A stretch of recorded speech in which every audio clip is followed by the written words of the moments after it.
Hello everyone, how are you? Let me introduce myself. My name is Ahmad Yanwar from Management Study Program Economic and Business Faculty Muria Kudus University.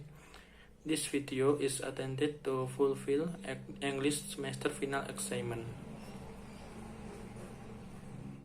The purpose of this study is to examine the economic costs of the coronavirus and a solid recovery, increasing the uncertainty of private household and firm and building buffer against future shock, lower productivity due to reversal of the globalization process and suboptimal policy mix resulting in inefficiencies and potential risks arising from access market can prevent a return to previous condition crisis stability.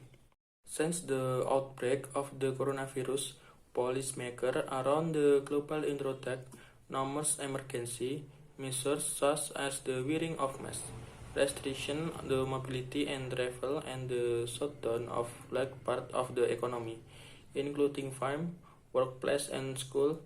The implementation of restriction lockdown helped to keep the number of infections below the capacity of healthcare system in most countries. This paper investigates the economic impact of the pandemic and the prospect for a smooth recovery at the global scale. If further mutation of the virus can be kept under control and vaccine remain effective, the worst of the pandemic may be already passed. Despite the new increase in infection due to the Omicron variant, however, the economic condition changed considerably at least for some time.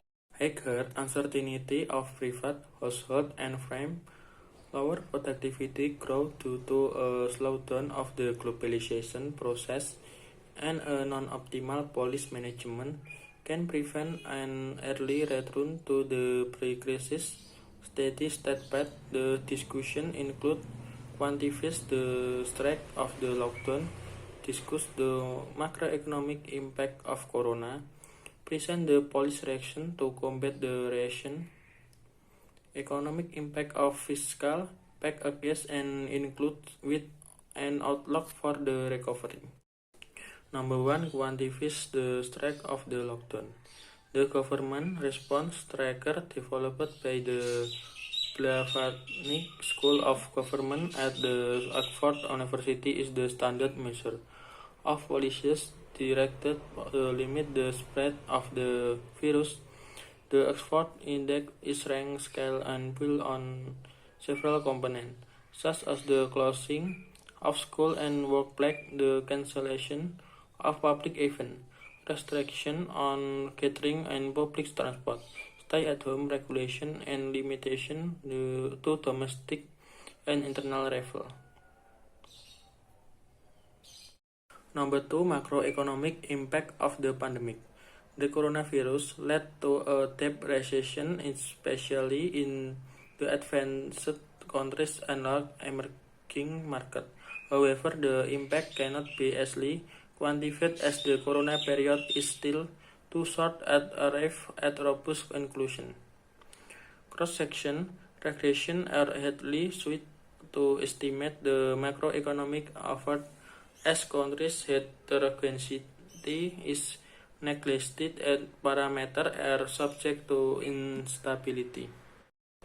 Number 3. Fiscal pact to combat the recession. To limit the effect of the recession and the lockdown, the fiscal authorities launched a series of expansionary packages to promote the recovery. They work on top of the automatic fiscal stabilizer. The latter softened the recession without further action, as the led to declining revenues and rising public expenditure. Number 4. Economic impact of fiscal packages. The fiscal measures may have contributed to limit the effect of the economic recession due to the short period of the pandemic. Time series regression are not appropriate. To obtain preliminary insight, cross-section analysis is more reliable provided that the degree of heterogeneity of countries is not very strong. Number 5. Perspective for recovery. For a sustainable recovery at the global scale, new engine growth need to be identified. The gang toward climate-friendly product may be an important catalyst of the development. Deeper economic integration in East Asia could generate positive spillover to the rest of the world.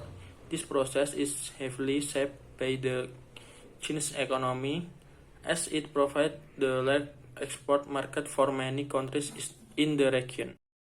Based on the result of this study, in my opinion, when viewed from the fact that occurred the COVID-19 pandemic has indeed had many negative influences, especially in the economic field, starting from current inflation, decreased food production, reduced productivity of work, and much more.